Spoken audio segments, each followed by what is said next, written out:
2018 সালে মানিকগঞ্জ শহরের সঙ্গে ঘিউরের বিভিন্ন গ্রামের সঙ্গে সংযোগ স্থাপনে এলজিইডির 34 কোটি টাকা ব্যয়ে সেতু নির্মাণ কাজ শুরু করে। 2022 সালে 365 মিটার দৈর্ঘ্য সেতু নির্মাণ সম্পূর্ণ হয়, কিন্তু সংযোগ সড়ক না থাকায় স্থানীয়দের কাছে এটি বেওয়ারি সেতু নামে পরিচিত। ফলে প্রতিদিন 50 গ্রামের মানুষ এখনও নদী পারাপার হচ্ছে খেয়া নৌকায়।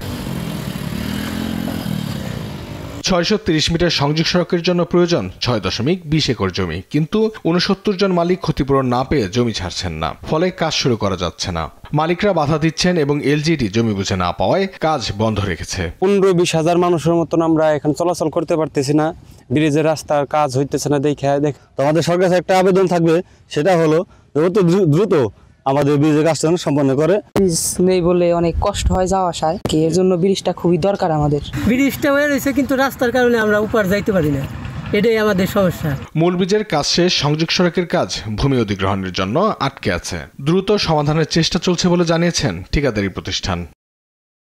এলজিইডি অফিস বেশি একটা ভূমিকা নেয় নাই, তারপর বলার পরে ওরা বলছে যে জমি অধিগ্রহণ করে দিচ্ছি না, কালকে বেরোন করতে করতে জমিটা আজ পর্যন্ত আমাদের বুঝ হয়ে না যাওয়ার কারণে, বুঝ না পাওয়ার কারণে আর কি কাজটা হচ্ছে না আর কি।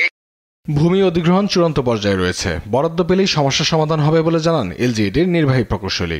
আমরা আশা করছি যে জুন মাসের মধ্যে আমরা জেলা প্রশাসক মহোদয় বরাবর টাকা দিতে পারবো।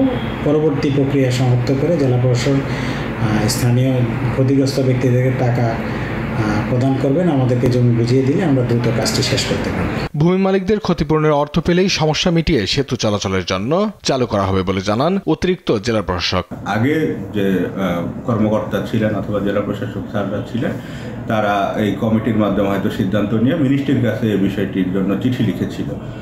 মিনিস্ট্রি সেই সিদ্ধান্ত দিয়েছে আমাদেরকে বিগত 2 মাস আগে।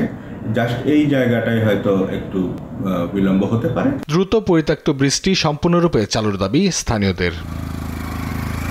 নিউজ ডেস্ক, দেশ টিভি।